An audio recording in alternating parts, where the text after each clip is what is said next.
Hello everyone, my name is Sarang and welcome to the Pharmagens classes। तो आज के video lecture में हम देखने वाले हैं ह्यूमन नर्वस सिस्टम पार्ट 2, जो कि आपके ह्यूमन एनाटॉमी एंड फिजियोलॉजी इस सब्जेक्ट में है आपके diploma in pharmacy first year में as per to the new syllabus. तो इस वीडियो लेक्चर में हम कवर करने वाले हैं आपके structure and function of mid brain, hind brain, spinal cord and cranial nerves. Spinal cord और क्रेनियल नर्व्स के स्ट्रक्चर और फंक्शन के पढ़ने के साथ ही साथ हम उसका लोकेशन भी स्टडी करने वाले हैं। अभी तक आपने लाइक नहीं किया है तो लाइक कीजिए, शेयर कीजिए, सब्सक्राइब कीजिए फार्माजेंस क्लासेस को। अगर आपको कोई पॉइंट के ऊपर डाउट है तो आप मुझे कमेंट सेक्शन में पूछ सकते हो। मैं पूरी कोशिश करूंगा कि आपका डाउट सॉल्व कर सकूं। तो आगे बढ़ते हैं हमारे फर्स्ट स्लाइड के ऊपर। हमारे फर्स्ट स्लाइड के ऊपर जो पॉइंट है जिसका नाम है मिड ब्रेन। तो उसका पहला पॉइंट हम देखेंगे, the mid brain is the middle part of the brain present between diencephalon and pons varoli. A narrow passage called iter runs through its length and connects the third ventricle to the fourth. It consists of corpora quadrigemina and crura cerebri. Corpora quadrigemina consists of two lobes. The upper pair is known as superior colliculi, receives impulse from the optic nerves. These colliculi controls and coordinates the movement of head in response to the visual stimulus।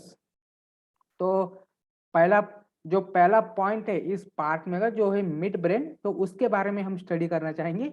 तो उसके नाम में ही है mid brain, मतलब पूरे brain के area में इसकी location middle of the brain है। इसका जो एंटीरियर मतलब इसके जो आगे वाला पार्ट है जिसका नाम है डायनसेफेलॉन, जो कि आपके फोर ब्रेन का पार्ट है।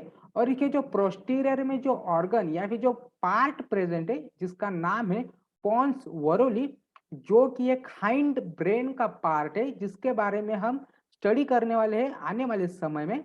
और ये जो इसके अंदर या फिर मिड ब्रेन से एक होकर गुजरता है एक ऑर्गन या फिर एक पार्ट ऑफ द ब्रेन जिसका नाम है आइटर। आइटर का एक ही रूल है या फिर एक ही फंक्शन है, जो भी वेंट्रिकल्स आपके फोर ब्रेन में प्रेजेंट है उसको जो दो वेंट्रिकल्स है उसको फोर्थ वेंट्रिकल के साथ कनेक्ट करने का काम आइटर करता है। मतलब आइटर एक ऐसा थ्रेड है जो कि आपके पूरे ब्रेन के अंदर जितने भी वेंट्रिकल्स प्रेजेंट है उनको कनेक्ट करने का काम आइटर करता है, जो कि आपके मिड ब्रेन में प्रेजेंट है। और जो मिड ब्रेन है वो भी एक्चुअली दो पार्ट से बना हुआ है। तो जो पहला पार्ट है जिसका नाम है कॉर्पोरा क्वाड्रिजेमिना, और जो सेकेंड पार्ट है जिसका नाम है क्रूरा सेरेब्री। तो कॉर्पोरा क्वाड्रिजेमिना के बारे में इस स्लाइड में हम पढ़ेंगे। तो जो कॉर्पोरा क्वाड्रिजेमिना है वो एक्चुअली दो लोब्स से बने हुए हैं। लोब्स मतलब ऐसे पार्ट रहते हैं आपके ब्रेन में जो कि आइडेंटिकल रहते हैं in their anatomical structure, but physiologically they are quite different from each other. मैं फिर से रिपीट करना चाहूंगा। तो lobes are the part of the brain or any kind of the system that is located in your body which have same anatomical structure, means genetically or histologically they are quite similar with each other, but physiologically or functionally they are quite different in their performing functions। तो जो corpora quadrigemina है उसके दो lobe से, तो जो पहला lobe है जिसका नाम है सुपीरियर कॉलिकुला, तो सुपीरियर कॉलिकुला का जो मेन फंक्शन है वो है आपके मूवमेंट ऑफ हेड को कंट्रोल करना in response to the visual stimulus. मतलब आपके सिर का जो मूवमेंट है वो कंट्रोल करता है लाइट के हिसाब से। मतलब अगर एक आदमी है, अगर उसको एक दिखाई दे रहा है कि उसके राइट में एक लाइट जल रहा है और वो उसका सिर उस राइट साइड में या फिर उस राइट डायरेक्शन में मुड़ रहा है, तो ये फंक्शन कौन परफॉर्म कर रहा है? वो कर रहा है आपका सुपीरियर कॉलिकुलर।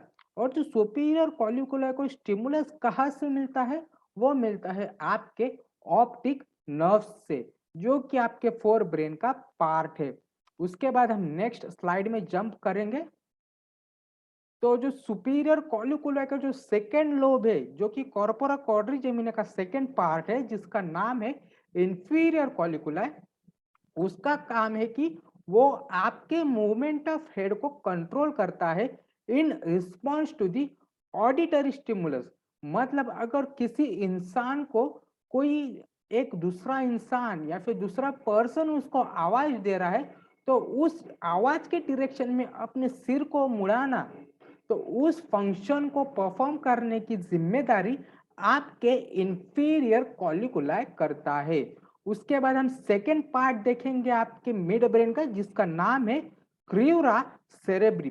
तो क्रियूरा सेरेब्री एक thick band of nerve fibre है। एक्चुअली इसका जो मेन फंक्शन है वो है कि आपके सेरेब्रम, सेरेबेलम और स्पाइनल कॉर्ड, इन तीनों को जोड़ने का काम करता है या फिर इन तीनों को कोऑर्डिनेट करने का काम करता है। और साथ ही साथ ये एक रिले सेंटर की तरह भी काम करता है। रिले सेंटर मतलब आपके ब्रेन में एक ऐसा पार्ट रहता है जहां पर आपके जो सेंसरी इंपल्स और मोटर इंपल्स वहां पर आते हैं, वहां पर ज्वाइंट होते हैं और वहां पे वो फेज डिफरेंस या फिर सिनेप्टिक डिफरेंस कॉज करते हैं, जो कि आपके मसल टोन को भी कंट्रोल करता है। अभी तक आपने लाइक नहीं किया है तो लाइक कीजिए, शेयर कीजिए, सब्सक्राइब कीजिए फार्माजेंस क्लासेस को। अगर आपको कोई पॉइंट के ऊपर डाउट है तो आप मुझे कमेंट सेक्शन में पूछ सकते हो। मैं पूरी कोशिश करूंगा कि आपका डाउट सॉल्व कर सकूं। So the another function of the crura cerebri is the act as a relay center and also form as a reticular activating system which controls the muscle tone. उसके बाद हम सेकेंड पॉइंट के ऊपर jump करेंगे या फिर third slide के ऊपर जंप करेंगे, जिसका नाम है हाइंड ब्रेन, जो कि आपका थर्ड पार्ट है आपके पूरे ह्यूमन ब्रेन में।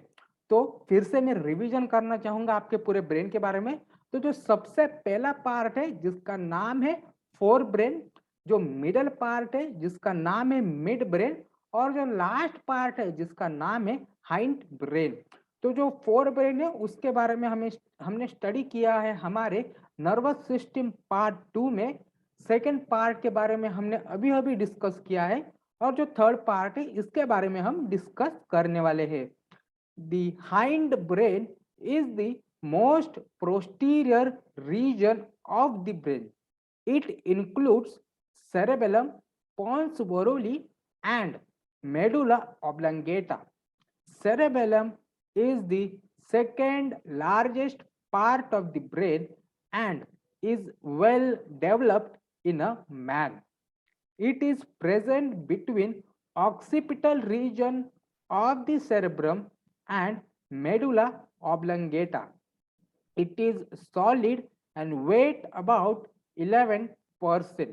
It is made up of two lateral cerebral hemisphere and one median vermis.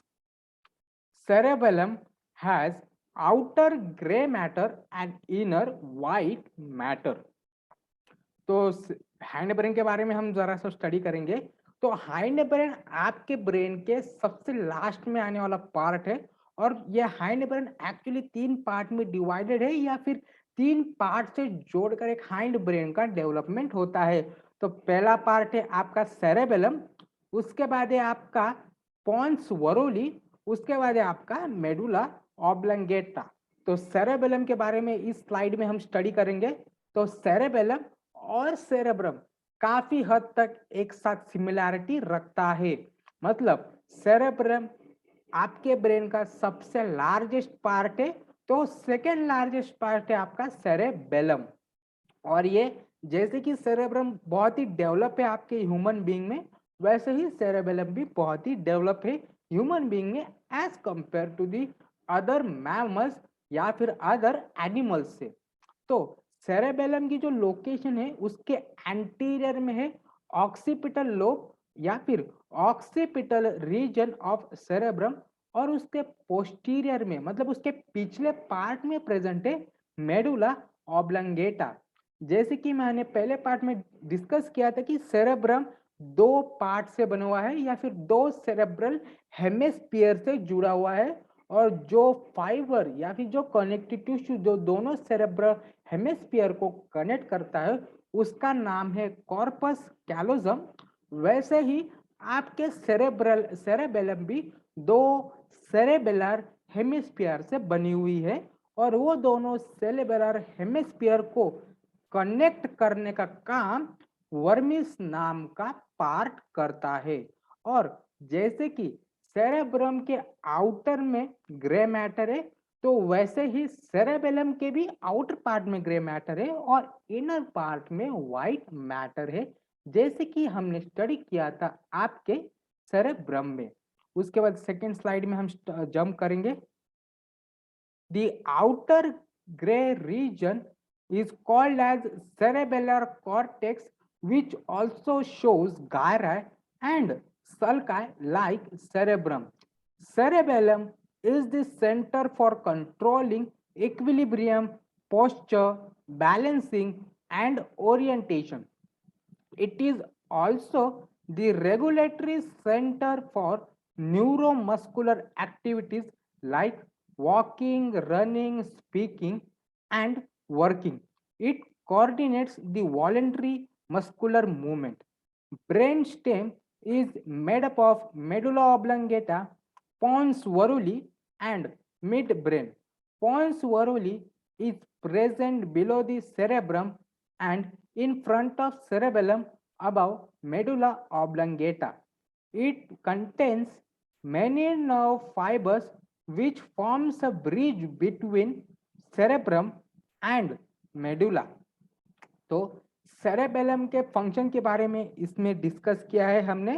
तो वो सेरेबेलम का फंक्शन है आपका इक्विलिब्रियम मेंटेन करना, आपके पोस्चर को मेंटेन करना, आपके बॉडी को बैलेंस करने का काम भी सेरेबेलम करता है और ओरिएंटेशन का भी काम करता है। इसके साथ ही साथ वो आपके जो अदर न्यूरोमस्कुलर एक्टिविटी है जैसे कि वॉकिंग हो गया, स्पीकिंग हो गया, रनिंग हो गया और काम करना हो गया, मतलब न्यूरोमस्कुलर एक्टिविटीज मतलब ऐसे एक्टिविटीज या फिर अ ग्रुप ऑफ एक्टिविटीज जिसमें आपके नर्वस सिस्टम और आपके मस्कुलर सिस्टम दोनों का कोऑर्डिनेशन बना के ही वो काम परफॉर्म किया जा सकता है। तो उसके हम इंग्लिश में देखेंगे। ये आपके नोटबुक में बहुत ही सटीक और बहुत ही हाईलाइटेड पॉइंट होना चाहिए। So what is mean by the neuromuscular activities? It is the group of activities or the performance which comes or which brings into the reality by the coordination of nervous system and the muscular system of the human body। और इसके examples लिखेगा cycling, walking, running, speaking और working. उसके बाद जो brain stem है जो कि बहुत सारे एग्जाम्स में बहुत सारे एमसीक्यू पैटर्न एग्जाम में आ चुका है कि what forms the brain stem. तो मेडुला ऑब्लंगेटा, पॉन्स बरोली और मिड ब्रेन, ये तीनों का फ्यूजन या फिर ये तीनों का कोऑर्डिनेशन एक ब्रेन स्टेम को जन्म देता है या फिर एक एनहांसमेंट एक इनिशिएटिव देता है। उसके बाद जो पॉन्स वरुली है उसका मेन फंक्शन है आपके मेडुला ऑब्लंगेटा और सेरेब्रम को कनेक्ट करने का काम करता है आपके पॉन्स वरुली। उसके बाद हम देखेंगे next slide. Pons coordinates the activity of cerebellar hemisphere.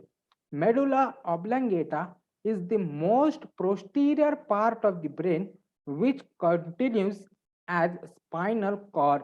Medulla has an inner gray matter and outer white matter. About 8 pair of cranial nerves arises from medulla itself. Medulla controls the vital involuntary functions like heartbeats, respiration, peristalsis, and vasomotor activities. It also controls non-vital activities like coughing, sneezing, swallowing, hiccuping, yawning, etc. Injury to medulla causes sudden death as it stops all the vital functions. Pons and pons varoli encloses the fourth ventricle. इसके बाद इसमें हमने बताया हुआ है या फिर इस स्लाइड में हमने डिस्कस किया है मेडुला ऑब्लोंगेटा के बारे में। तो मेडुला ऑब्लोंगेटा के पास या फिर मेडुला ऑब्लोंगेटा के पॉइंट के जाने से पहले मैं एक पॉन्स वरोली का अनदर जो मेजर फंक्शन है वो मैं बताना चाहूंगा। तो पॉन्स वरोली आपके मेडुला ऑब्लोंगेटा और सेरेब्रम को कनेक्ट करने के साथ ही साथ वो जो सेरेबेलर हेमिस्फीयर है इन दोनों को भी कोऑर्डिनेट करता है एक दूसरे के साथ। उसके बाद हम देखेंगे मेडुला ऑब्लोंगेटा। तो मेडुला ऑब्लोंगेटा आपके ब्रेन के सबसे लास्ट में आने वाला पार्ट है और ये पार्ट स्पाइनल कॉर्ड में भी कंटिन्यू होता है। मतलब मेडुला ऑब्लोंगेटा का कुछ पार्ट मतलब 20 to 30% उसका पार्ट स्पाइनल कॉर्ड में भी फ्यूज हो चुका है या फिर स्पाइनल कॉर्ड में कंटिन्यू हो चुका है। और मेडुला ऑब्लोंगेटा और सेरेब्रम का जो मेजर डिफरेंस है वो है कि medulla has inner grey matter जो कि सेरेब्रम में आउटर ग्रे मैटर है, पर मेडुला के अंदर वो इनर ग्रे मैटर है और आउटर व्हाइट मैटर है। और मेडुला ऑब्लोंगेटा के फंक्शन के बारे में हम डिस्कस करेंगे। तो मेडुला ऑब्लोंगेटा आपके वाइटल इनवॉलेंट्री फंक्शंस मतलब ऐसे इंपॉर्टेंट ऐसे महत्वपूर्ण फंक्शंस जिसके बिना आप जिंदा नहीं रह सकते, जैसे कि हार्ट बीट हो गया, रेस्पिरेशन हो गया, पेरिस्टाल्सिस हो गया और वासोमोटर एक्टिविटीज मतलब आपके कफिंग हो गया, स्नीजिंग हो गया, यॉर्निंग, हिकअपिंग और सॉलोइंग, ये सारे इनवॉलेंट्री वाइटल फंक्शन है। मतलब ये आपके बॉडी के लिए बहुत ही इंपॉर्टेंट है, पर ये जो बॉडी फंक्शन है ये आपके सबकॉन्शियसली कोऑर्डिनेट होते हैं या फिर कंट्रोल होते हैं। और injury to medulla causes sudden death, अगर आपके मेडुला ऑब्लोंगेटा को इंजरी हुई, अगर उसका फंक्शन खराब हुआ या फिर वो बंद हुआ तो आपकी सडन डेथ भी हो सकती है या फिर किसी इंसान की सडन डेथ हो सकती है, क्योंकि जो भी इनवॉलेंट्री फंक्शन से उसका डायरेक्ट डिसरप्शन हो जाता है जिसके वजह से एक आदमी जिंदा नहीं रह सकता।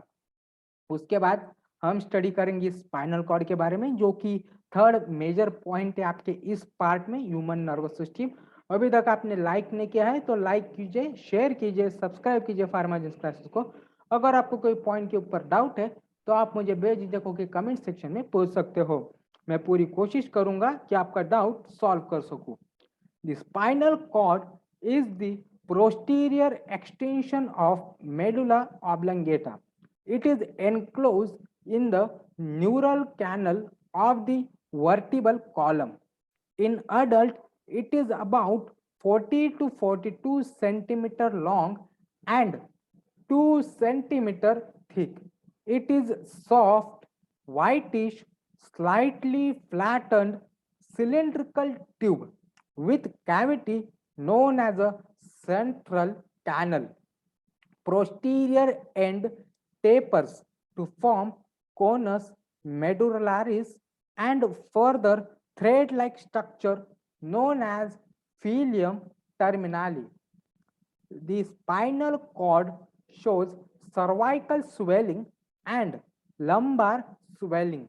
The spinal cord act as a pathway for conduction of the nerve impulse। तो इस पार्ट में हम स्पाइनल कॉर्ड के बारे में डिस्कस करेंगे। तो जो स्पाइनल कॉर्ड है वो आपके मेडुला ऑब्लंगेटा का पोस्टीरियर एक्सटेंशन है। इसके पहले वाले स्लाइड में हमने डिस्कस किया था कि मेडुला ऑब्लंगेटा आपका ब्रेन का सबसे लास्ट वाला पार्ट है और उसका कुछ पार्ट स्पाइनल कॉर्ड में भी कंटिन्यू हो चुका है। तो वही कंटिन्यू हो चुका पार्ट आगे जाके आपके इवोल्यूशन में डेवलप होके स्पाइनल कॉर्ड का रूप धारण कर लेता है। और यही जो स्पाइनल कॉर्ड है वो प्रोटेक्टेड है आपके वर्टिबल कॉलम के अंदर। और इसके जो हम इटियोलॉजी देखेंगे या फिर इसका जो स्ट्रक्चर मेजरमेंट देखेंगे, स्ट्रक्चरल मेजरमेंट, तो एक अडल्ट ह्यूमन बीइंग में स्पाइनल कॉर्ड की लेंथ 40 टू 42 सेंटीमीटर रहती है और इसकी जो थिकनेस रहती है वो रहती है 2 सेंटीमीटर। इसका जो कलर है वो व्हाइटिश रहता है, सॉफ्ट रहता है, स्लाइटली फ्लैटन रहता है, सिलेंड्रिकल ट्यूब रहता है और इसके बीच में एक कैविटी प्रेजेंट रहती है जो कि पूरे स्पाइनल कॉर्ड रन थ्रू करती है। उसी कैविटी के अंदर आपके ब्लड वेसल मौजूद रहते हैं जो कि स्पाइनल कॉर्ड को नरिशमेंट और वेस्ट मटेरियल कलेक्ट करने का काम करता है और उस कैविटी को हम सेंट्रल कैनल बोलते हैं। और इसी टाइप की कैविटी आपके वर्टिबल कॉलम के अंदर भी प्रेजेंट रहती है जिसके अंदर आपका स्पाइनल कॉर्ड सिचुएटेड रहता है और उस कैविटी को हम बोलते हैं न्यूरल कैनल। और जो एक आपके स्पाइनल कॉर्ड के एंडिंग को हम बोलते हैं फीलियम टर्मिनाले और इसके साथ ही साथ इसके एंड को हम फीलियम टर्मिनाले भी बोलते हैं। और साथ ही साथ आपके स्पाइनल कॉर्ड या फिर किसी ह्यूमन बीइंग के स्पाइनल कॉर्ड को लंबार और सर्वाइकल स्वेलिंग रहती है, मतलब एक बल्जिंग एरिया रहती है आपके सर्वाइकल एरिया में और लंबार एरिया में, जो कि हमने स्टडी किया हुआ है हमारे ओएसएस सिस्टम में। तो जिन्होंने वो पार्ट नहीं देखा तो मैं रिक्वेस्ट करना चाहूँगा कि आप ओएसएस सिस्टम को एक बार देख लीजिए। उसके बाद आपके डाउट पूरे क्लियर हो जाएंगे कि आपके वर्टिबल कॉलम में कौन सा एरिया सर्वाइकल एरिया रहता है, कौन सा लंबार रहता है, कौन सा थोरैसिक रहता है, कौन सा सैक्रल रहता है और कौन सा कॉकेजियल रहता है। उसके बाद हम देखेंगे next slide, between brain and different parts of the body it also control the spinal reflexes। The tears of spinal cord shows internal H-shaped gray matter surrounding the central canal। Two dorsolateral horns and two ventrolateral horns gives H-shaped structure। Dorsal horns extend in the dorsal roots and ventral horns extend in the ventral roots of the spinal nerves। Dorsal horns are sensory whereas the ventral roots are motor in the function। तो आपके पूरे body को nerves provide करने के साथ ही साथ आपके spinal cord या फिर किसी ह्यूमन बीइंग का स्पाइनल कॉर्ड स्पाइनल रिफ्लेक्सेस को भी कंट्रोल करता है। तो उसके पार्ट के बारे में हम देखेंगे। तो स्पाइनल कॉर्ड एक एच शेप ऑक्युपाई करता है या फिर एक एच शेप स्ट्रक्चर को एक इवॉल्व करता है या फिर ऑक्युपाई करता है। उसके बाद जो अपर पार्ट है, मतलब जो अपर हॉर्न है, उसको हम डॉर्सोलैटरल हॉर्न बोलते हैं और जो लोअर पार्ट है या फिर जो लोअर हॉर्न निकलता आता है या फिर लोअर ब्रांचिंग निकल के आती है उसको हम वेंट्रोलैटरल हॉर्न बोलते हैं, जो कि डिफरेंट बॉडी पार्ट्स में डिवाइडेड है या फिर स्प्रेड हो चुके हैं, जो कि आगे जाके हम स्टडी करने वाले हैं। तो जो डॉर्सल हॉर्न्स है या फिर जो डॉर्सोलैटरल हॉर्न्स है वो एक सेंसरी इन फंक्शंस रहते हैं और जो वेंट्रोलैटरल हॉर्न्स रहते हैं वो आपके मोटर इन दी फंक्शंस रहते हैं। इसका स्ट्रक्चर हम स्टडी करने वाले हैं स्पाइनल कॉर्ड का। तो मैंने जो पहले स्लाइड में डिस्कस किया था कि जो स्पाइनल कॉर्ड है आपका एच शेप स्ट्रक्चर क्रिएट करता है। तो ये एक रफली एच स्टेप स्ट्रक्चर क्रिएट करता है, जो कि अपर पार्ट है ये, जो this forms the two dorsolateral horns, और ये जो लोअर पार्ट है ये फॉर्म करता है आपके वेंट्रोलैटरल हॉर्न्स। ये ventrolateral horns are motor in function, मतलब ये मोटर सेंसेस को या फिर मोटर इंपल्स को कंडक्ट करता है, और जो आपके डॉर्सोलैटरल हॉर्न्स है वो आपके सेंसरी इंपल्स को कंडक्ट करता है। और ये जो आपको स्ट्रक्चर दिखाई दे रहा है या फिर एक रियल इमेज दिखाई दे रही है, ये एक ओरिजिनल इमेज है एक स्पाइनल कॉर्ड की, और जो बीच में पिंक कलरेशन दिखाई दे रहा है वो स्पाइनल कॉर्ड का स्ट्रक्चर है, जो कि एक एच शेप स्ट्रक्चर फॉर्म करती है। उसके बाद हम देखेंगे स्पाइनल नर्व्स के बारे में।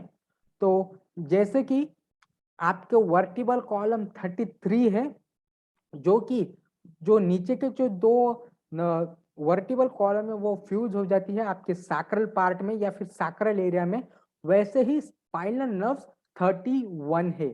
सो in human beings 31 pair of spinal cords are present which arises from the spinal cord. All spinal nerves are of mixed type and group into 5. तो जो भी स्पाइनल नर्व्स है वो मिक्स टाइप है, मतलब कोई कोई स्पाइनल नर्व्स सेंसरी रहते हैं, कोई मोटास रहते हैं, कोई दोनों रहते हैं, मतलब सेंसरी इंपल्स भी रहते हैं, सेंसरी इंपल्स भी कंडक्ट करते हैं और साथ ही साथ मोटर इंपल्स भी कंडक्ट करते हैं। और ये जो तो स्पाइनल नर्व्स है ये एक्चुअली 5 पार्ट में डिवाइडेड है। तो सबसे पहला पार्ट है जिसका नाम है सर्वाइकल, सेकेंड है थोरैसिक, थर्ड है लंबार, उसके बाद है सैक्रल और कॉकिजियल। अगर आपने ओएसिस सिस्टम में वर्टिबल कॉलम के बारे में स्टडी किया होगा तो आपको ये स्पाइनल नर्व्स के नाम बहुत ही इजीली रिमेम्बर हो जाएंगे या फिर याद हो जाएंगे। और इसके नंबर ऑफ पेयर्स हम देखेंगे तो सर्वाइकल के जो वर्टिबल कॉलम में था जो 8 सर्वाइकल वर्टिबल कॉलम थे या फिर सर्वाइकल बोन्स थे, तो इसमें भी जो पेयर्स है वो भी 8 है। उसके बाद जो थोरैसिक 12 पेयर्स है, लंबार के भी 5 पेयर है, सैक्रल के 5 है, और जो कॉकिजियल है उसका 1 पेयर है। उसके बाद हम देखेंगे next slide. Each spinal nerve is formed by union of dorsal sensory root and ventral motor root. Hence, each spinal nerve is of mixed type.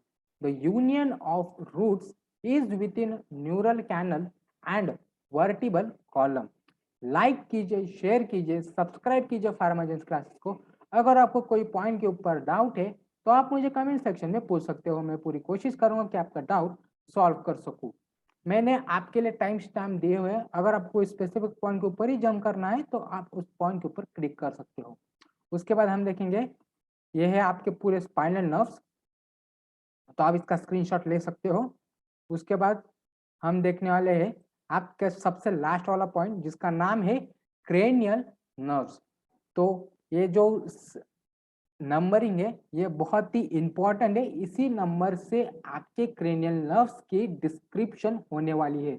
तो सबसे पहला क्रेनियल नर्व है जिसका नाम है ऑल्फैक्टरी, उसका ओरिजिन है ऑल्फैक्टरी लोब, उसका डिस्ट्रीब्यूशन मतलब आपके बॉडी में किस पार्ट में वो डिस्ट्रीब्यूटेड है, जो कि है आपके नोज एरिया में, इपिथेलियम ऑफ नोज, और आपके टेम्पोरल लोब में इसका डिस्ट्रीब्यूशन है। और इसका जो टाइप है वो है सेंसरी, और इसका जो फंक्शन है ऑल फैक्ट्री का मतलब सेंस ऑफ स्मेल, मतलब ऑल फैक्ट्री लोब मतलब ऐसे पार्ट ऑफ ब्रेन जो कि आपके स्मेल के सेंसेशन की इसमें वर्क करता है या फिर इसकी रिस्पॉन्सिबिलिटी रखता है। उसके बाद सेकेंड क्रेनियल नर्व है जिसका नाम है ऑप्टिक। तो ऑप्टिक का एक फंक्शन आपको एक स्लाइड में पता चल जाएगा या फिर एक बहुत ही इंस्टेंटली पता जाएगा कि ऑप्टिक नर्व्स आपके जो सेंस ऑफ लाइट और विजन इसको कंट्रोल करता है। इसका जो डिस्ट्रीब्यूशन है मतलब ये कौन से पार्ट में डिस्ट्रीब्यूट रहेगा, वो आपके आई रीजन में डिस्ट्रीब्यूट रहेगा। इसका जो टाइप है वो सेंसरी टाइप रहेगा, और इसका जो ओरिजिन है वो है आपका ऑप्टिक लोब। उसके बाद आपको ऑक्यूमुलेटर, ऑकुलोमोटर, तो ये आपके मिड ब्रेन में इवॉल्व है या फिर मिड ब्रेन से में प्रेजेंट है। इसकी डिस्ट्रीब्यूशन आपके आई मसल में प्रेजेंट है, इसका टाइप मोटर है और इसका जो फंक्शन है वो आपके आईबॉल को मूवमेंट में रेगुलेट करता है। उसके साथ ही साथ ट्रॉक्लियर का भी वही काम है, आपके आई बॉल के रोटेशन में काम करता है। तो ओकुलोमोटर मूवमेंट में साथ देता है आई बॉल के, और पैथेटिक या फिर ट्रॉक्लियर आपके आई बॉल के रोटेशन में साथ देता है। उसके बाद जो 5th नंबर का जो क्रेनियल नर्व है जिसका नाम है ट्राइजेमिनल। तो ट्राइजेमिनल का जो लोकेशन है या फिर लोकेशन ऑफ ओरिजिन है वो है मेडुला ऑब्लंगेटा। इसका जो डिस्ट्रीब्यूशन है वो आपका टंग, जॉज और जो इसका जो टच मतलब आपके स्किन में इसका मौजूदगी प्रेजेंट है। ये इसका जो टाइप है वो मिक्स टाइप है और इसका जो फंक्शन है सेंस ऑफ टेस्ट, टंग में अगर प्रेजेंट है तो टेस्ट, टच और जॉज है मतलब टूथ मूवमेंट में ये रेगुलेशन करता है। उसके बाद हम देखेंगे थर्ड पार्ट या फिर सेकेंड, जो 6 नंबर का आपका क्रेनियल नर्व है जिसका नाम है एब्ड्यूसन्स, जो कि आपके मिड ब्रेन में प्रेजेंट है और ये आपके आई बॉल की जो मसल है या मतलब आपके ऑप्टिक एरिया में फैला हुआ है या फिर डिस्ट्रीब्यूटेड है। और इसका जो फंक्शन है वो मोटर फंक्शन है या फिर टाइप कौन सा है, मोटर टाइप है। और इसका वही काम है जो कि आपके ओकुलोमोटर क्रेनियल नर्व्स का है, मूवमेंट ऑफ आई बॉल। तो ओकुलोमोटर और एब्ड्यूशंस का एक ही मेजर डिफरेंस है, oculomotor sensory type of nerve है और एब्ड्यूशंस मोटर टाइप ऑफ नर्व है। उसके बाद 7th नंबर का जो क्रेनियल नर्व है जिसका नाम है फेशियल, जो कि आपके पॉन्स वरोली में प्रेजेंट है। उसके बाद इसका जो डिस्ट्रीब्यूशन वो है आपके muscles of face, taste buds, salivary gland और नेक के अंदर। और जो इसका जो मेजर टाइप है वो मिक्स टाइप है और जैसे कि आपके फेशियल एरियाज में प्रेजेंट है तो इसका फंक्शन भी फेशियल एक्सप्रेशन को कंट्रोल करना। उसके बाद 8 टाइप का जो क्रेनियल नर्व है जिसका नाम है ऑडिटरी क्रेनियल नर्व। ऑडिटरी मतलब आपके कानों के साथ इसका कोई रिलेशन है, तो यह आपके मेडुला ऑब्लंगेटा में प्रेजेंट है। इसका फंक्शन हियरिंग, ऑडिटरी मतलब आपके सुनने की शक्ति के साथ इसका कोई ना कोई रिलेशन होगा। इसका टाइप सेंसरी है और इसका जो डिस्ट्रीब्यूशन है मतलब ये आपके कानों में ही इसका डिस्ट्रीब्यूशन प्रेजेंट है। उसके बाद ग्लॉसोफैरिंजियल जो कि आपके लैटरल साइड ऑफ मेडुला में प्रेजेंट है और इसका जो फंक्शन है वो है सलेवरी सिक्रीशन, फैरेंजियल कॉन्ट्रैक्शन। उसके बाद जो 10th नंबर का जो आपका जो क्रेनियल नर्व है जिसका नाम है वैगस, जो कि आपके मेडुला ऑब्लंगेटा में प्रेजेंट है, मिक्स टाइप ऑफ नर्व है और आपके विसरल मूवमेंट को कंट्रोल करता है। उसके बाद जो 11th नंबर का जो सेकेंड लास्ट नंबर का क्रेनियल नर्व है वो स्पाइनल एक्सेसरी है जिसका फंक्शन मूवमेंट ऑफ लैरिक्स, फैरिक्स, शोल्डर और नेक का है। और इसका जो लोकेशन ऑफ डिस्ट्रीब्यूशन है वो भी लैरिक्स, फैरिक्स, नेक और शोल्डर और इसका जो टाइप है वो मोटर टाइप है। उसके बाद जो सबसे लास्ट वाला क्रेनियल नर्व है 12th नंबर का जिसका नाम है हाइपोग्लॉसिजियल, जो कि आपके मेडुला एरिया में प्रेजेंट है और ये आपके मूवमेंट ऑफ टंग को कंट्रोल करता है और आपके टंग के अंदर इसका डिस्ट्रीब्यूशन है जो कि मोटर टाइप ऑफ नर्व है। Thanks for watching. अगर आपने अभी तक लाइक नहीं किया है तो लाइक कीजिए, शेयर कीजिए, सब्सक्राइब कीजिए फार्माजेंस क्लासेस को। अगर आपको कोई पॉइंट के ऊपर डाउट है तो आप मुझे कमेंट सेक्शन में पूछ सकते हो। मैं पूरी कोशिश करूंगा कि आपको पूरा डाउट सॉल्व कर सकूं।